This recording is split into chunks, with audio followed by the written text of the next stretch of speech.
Together we achieve victory over heart failure. நான் doctor Shankar, Madurai பிரீத்தி மருத்துவமனையில் இதய நோய் மருத்துவ நிபுணராக பணியாற்றுகிறேன். இன்று நம் இதய செயலிழப்பு பற்றி சில விஷயங்களை நம்ம பேசலாம். முதலாவது இதய செயலிழப்பு என்றால் என்ன? அதாவது நம்ம இங்கிலீஷ்ல ஹார்ட் ஃபெயிலியர் சொல்றோம். அதை நம்ம தமிழ்ல இதய செயலிழப்பு அப்படின்னு நம்ம தமிழ்ல சொல்றோம். அப்படின்னா என்ன அப்படிங்கிறத நம்ம ஃபர்ஸ்ட் நம்ம தெரியப்படுத்தணும் மக்களுக்கு. இதய செயலிழப்பு என்ன அர்த்தம் அப்படின்னா அவங்களோட இருதயம் போதுமான அளவு பிளட்டை பம்ப் பண்ண மாட்டேங்குது. அது உடம்புக்கு தேவையான பிளட் நம்ம இருதயம் பம்ப் பண்ணுது. உடம்புல இருக்க எல்லா பாகங்களுக்கும் இருதயம் பம்ப் பண்ற பிளட் போகுது. அதனாலதான் அந்த பாகங்கள் வேலை செய்யுது. இப்ப இதய செயலிழப்பு ஏற்பட்டுச்சுன்னா என்ன ஆகுது அப்படின்னா இருதயம் போதுமான அளவு பிளட்டை பம்ப் பண்ணாததுனால போதுமான அளவு பிளட் உடம்புல கிடைக்க மாட்டேங்குது. அப்ப அந்த பாகங்கள் சரியா வேலை செய்ய மாட்டேங்குது. அதனால பல விதமான சிம்டம்ஸ் பேஷண்ட்ஸ்க்கு வருது. இதுதான் நம்ம இதய செயலிழப்பு என்று சொல்றோம். அதை நாங்க எப்படி சொல்றோம் அப்படின்னா எக்கோ அப்படின்னு ஒரு டெஸ்ட் இருக்கு, இருதய ஸ்கேன். அதை நம்ம பார்த்து இருதயத்தோட பம்பிங் பவர் எவ்வளவு அப்படிங்கிறத நம்ம அதில் நம்ம மெஷர் பண்ணலாம். அப்படி மெஷர் பண்ணிட்டு அது போதுமான அளவு ஒவ்வொருத்தரோட வயசுக்கு தகுந்த மாதிரி அது வேறுபடும். ஸோ அந்த பேஷண்ட்டோட வயசு எவ்வளவு, அவருக்கு இருக்கக்கூடிய இதயத்தோட பம்பிங் பவர் எவ்வளவுங்கிறத வச்சு பார்த்து அவருக்கு இதய செயலிழப்பு இருக்கா இல்லையா அப்படிங்கிறத நம்ம சொல்லுவோம். அப்படி இருந்தா அதை நம்ம ஹார்ட் ஃபெயிலியர்னு சொல்றோம், தமிழ்ல இதய செயலிழப்பு சொல்றோம். எதனால இந்தியாவில இதய செயலிழப்பு அதிகமா இருக்குது அப்படிங்கிறது ஒரு முக்கியமான கேள்வி. ஏன்னா இப்போ இந்தியாவில நிறைய பேர் அதிகமா உயிர் வாழ்றாங்க. நம்ம நிறைய கம்யூனிகபிள் அண்ட் நான் கம்யூனிகபிள் டிசீஸ் நம்ம கண்ட்ரோல் பண்றோம். மக்கள் வாழ்க்கை தரம் உயருது. அவங்களோட அதிக நாள் வாழ்வதற்கான வருடங்களும் அதிகமாகுது. ஸோ அதனால அவங்களுக்கு இருதயத்தோட பம்பிங் பவர்ல நிறைய ப்ராப்ளம் வரக்கூடிய வாய்ப்புகள் இருக்கு. அதுக்கு மெயினான காரணம் ஹார்ட் அட்டாக் அப்படின்னு சொல்லலாம். வேறு சில பல காரணங்கள் இருக்கு. இன்னொரு காரணம் இருதயத்தோட பம்பிங் பவர் குறையிறதுக்கு ஆல்கஹால், நிறைய ஆல்கஹால் எடுக்கிறதும் ஒரு காரணம். பட் முக்கியமான காரணம் என்ன அப்படின்னு நம்ம பார்த்தோம் அப்படின்னா ஹார்ட் அட்டாக்னு சொல்லக்கூடிய மயோகார்டியல் இன்ஃபார்க்ஷன். இல்லைன்னா சிலருக்கு வைரல் மயோகார்டைட்டிஸ்னு சொல்லுவோம். அது இதய தசைகளை வைரஸ் பாதிக்கிறதுனால அவங்களோட இருதயத்தோட பம்பிங் பவர் குறையுது. அதனால அவங்களுக்கு இந்த மாதிரி இதய செயலிழப்பு ஏற்படுகிறது. இது இந்தியர்களுக்கு கொஞ்சம் அதிகமா இருக்குது. ஏன் அப்படின்னா இந்தியர்களுக்கு ஹார்ட் அட்டாக் கொஞ்சம் சின்ன வயசுலயே வருது. அதுக்கு பல காரணங்கள் இருக்கு. அதனால இந்தியாவில இதய செயலிழப்போட பேஷண்ட்ஸோட எண்ணிக்கை இப்ப கொஞ்ச நாளா அதிகரிச்சுட்டு வருது. என்ன மாதிரி அறிகுறிகள் இருக்கும்? இப்போ ஒருத்தருக்கு இதய செயலிழப்பு இருக்குது அப்படின்னா என்ன மாதிரி அவங்களுக்கு சிம்டம்ஸ் எல்லாம் இருக்கும் அப்படின்னு பார்த்தோம்னா, அவங்களுக்கு ஒரு சோர்வு இருக்கும். எப்ப பாரு ஒரு சுறுசுறுப்பா இல்லாம, எந்த ஒரு வேலையும் செய்ய முடியாம, ஒரு ஃபெட்டிக்னு சொல்லுவோம், ஒரு இனிஷியேட்டிவே இல்லாம இருக்கிற மாதிரி இருக்கும். போதுமான அளவு ரத்தம் மூளைக்கு கிடைக்காதனால அவங்க ஒரு குழப்பத்திலே இருப்பாங்க. ஒரு பிரிஸ்கா இருக்க முடியாது. அவங்க சாப்பிட்ற சாப்பாடு ரொம்ப நல்லா செமிக்காது. ஏன்னா இதயத்துல இருந்து போற பிளட் குடலுக்கு போனாதான் அவங்க சாப்பிட்ற சாப்பாடு செமிச்சு நல்லா போகும். அதனால சாப்பாடு செமிக்காம இருக்கனால ஒரு கொமட்டல், வாந்தி வர்ற மாதிரி இருக்கு. இல்ல நுரையீரலுக்கு போதுமான அளவு ரத்தம் கிடைக்கல அப்படின்னா மூச்சுத்திணறல் வருது. அது மாதிரி பசி இல்லாம இருக்கு. ரொம்ப பலவீனமா இருக்கிறாங்க.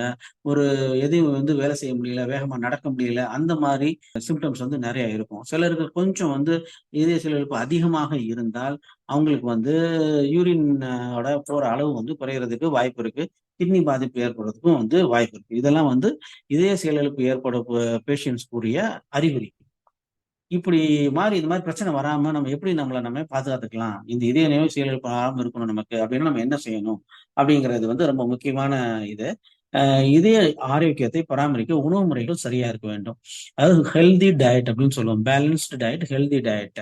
ரொம்ப கார்போஹைட்ரேட் இல்லாம, அளவான அளவோட கொலஸ்ட்ரால் டயட் இருக்கிற மாதிரி ஃபேட்டி டயட் இல்லாம, உப்பு குறைவா சாப்பிட்ற டயட் ரொம்ப முக்கியம்.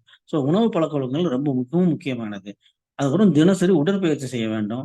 அதை நம்மளோட வாழ்க்கையில அது ஒரு அங்கமாக நம்ம ஏற்படுத்தணும். ஏன்னா உடற்பயிற்சி செய்யாம நாம் நிறைய பேஷண்ட்ஸ் பார்க்குறோம். ரொம்ப ஒபீஸா, குண்டா, நடந்தாலே மூச்சு வாங்குற அளவுக்கு குண்டாலாம் பேஷண்ட்ஸ் வர்றாங்க. அப்போ அவங்க குண்டா இருக்கிறப்ப அவங்களோட இருதயம் அந்த பெரிய வெயிட்டுக்கு இருக்க உடம்புக்கு தகுந்த மாதிரி வேகமா பம்ப் பண்ண வேண்டியது இருக்கு. நிறைய வேலை செய்ய வேண்டியது இருக்கு. அப்போ ஒருத்தரோட ஹைட்டுக்கு தகுந்த வெயிட்னு ஒண்ணு இருக்கு. அந்த வெயிட்டுக்குள்ள இருந்தா இருதயம் அது தான் வேலையை நல்லா செய்யும்.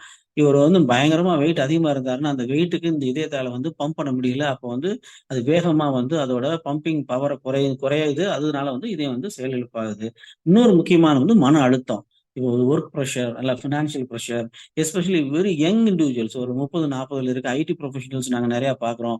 மெயின் காரணம் அவங்களுக்கு மன அழுத்தம் and unhealthy diet no exercise, sedentary lifestyle. So இது எல்லாமே வந்து அவங்களுக்கு வந்து ஒன்றா வர்றதுனால அவங்களுக்கு வந்து இதய செயலிழப்பு அதிகமாக வருது. இது மட்டும் இல்லாமல் நான் முதலே சொன்ன மாதிரி வந்து ஆல்கஹால் நிறையா சாப்பிட்றவங்களுக்கு இதய நோய் விளம்பினம் இதயம் வந்து பலவீனம் ஆகிறதுக்கு வாய்ப்பு இருக்குது. புகையிலை especially tobacco in any form, சிகரெட்டாவோ இல்லை வந்து வாயில போட்டு மெல்ற மாதிரியோ அது என்ன விதமாக வந்து நம்ம வந்து புகையிலை யூஸ் பண்ணாலும் அது இருதயத்தை பாதிக்கும். அப்போ இருதயத்தை பாதிக்கிறப்ப இருதயத்தோட பம்பிங் பவர் குறையும். அப்போ வந்து இதய நோய் செயலிழப்பு ஏற்படும். இப்போ ஒருத்தருக்கு வந்து இதய நோய் செயலிழப்பு கண்டுபிடிச்சிட்டாங்க. இப்போ வந்து என்ன பண்றது அப்படிங்கிறது வந்து ரொம்ப முக்கியம். ஏன்னா வந்து இதெல்லாம் வந்து நம்ம வரக்கூடாதுன்னு நம்ம நினைக்கிறோம். பட் அதையும் தாண்டி ஒருத்தருக்கு வந்து ஹார்ட் அட்டாக் வந்துருது. அவரோட இதயத்தோட பம்பிங் பவர் வந்து குறையுது. அப்போ அவருக்கு வந்து சிம்டம்ஸோட வர்றாரு. அப்போ அவர் வந்து என்ன பண்ணலாம் அப்படிங்கிறத நம்ம பார்த்தோம் அப்படின்னா வந்து அவங்க வந்து டெஃபினட்டா ஒரு நல்ல இதய மருத்துவ நிபுணரை பார்த்து அதுக்குண்டான மருந்துகளை வந்து அவங்க வந்து உட்கொள்ளணும். அதுக்கு நிறைய நல்ல மருந்துகள் வந்து இருக்குது. இதயத்தோட பம்பிங் பவர் அதிகப்படுத்தக்கூடிய மருந்துகள் இருக்குது. இதயத்தோட பம்பிங் பவர் வந்து இன்னமும் கீழே போகாம இருக்கிற இடத்துலயே வந்து மேனேஜ் பண்ணக்கூடிய அளவுக்கான மருந்து மாத்திரைகள் இருக்குது. அவங்களுக்கு மூச்சு விட வந்து கஷ்டமா இருந்தாங்கன்னா அந்த மூச்சு சரி செய்யறதுக்காகவோ இல்லை வந்து சிலருக்கு வந்து கால்லாம் வீங்கி உடம்புலாம் வீங்கி பிரச்சனைகள் வரலாம். அந்த இதையும் சரி செய்யறதுக்கான மருந்து மாத்திரைகள் இருக்குது. அதையும் தாண்டி நம்ம வந்து சர்ஜிக்கல் ட்ரீட்மெண்ட்ஸ் அப்படிங்கிற மாதிரி சொல்றதா இருந்தா வந்து சிஆர்டி அப்படின்னு சொல்லுவோம். இல்லை வந்து ஈவன் வென்ட்ரிகுலர் அசிஸ்ட் டிவைசஸ், கடைசியா லாஸ்ட் ரிசார்ட் அப்படின்னு நம்ம பார்த்தோம் அப்படின்னா வந்து கார்டியாக் டிரான்ஸ்பிளான்டேஷன், ஹார்ட் டிரான்ஸ்பிளான்டேஷன் இதுவரை வந்து நம்ம பண்ணலாம். ஸோ தரமான மருத்துவ சிகிச்சைகள் இருக்கிறது. அவங்க வந்து முதலே பார்த்து அதற்குரிய மருந்து மாத்திரைகளை சரியாக உட்கொண்டால் இதுல இருந்து கொஞ்சம் வந்து பாதிப்புல இருந்து கொஞ்சம் வந்து தப்பிக்கலாம். இது இவ்வாறு செய்வதன் மூலம் இதய செயலிழப்பு இல்லாமல் மக்கள் மகிழ்ச்சியாக வாழ முடியும். தேங்க்யூ.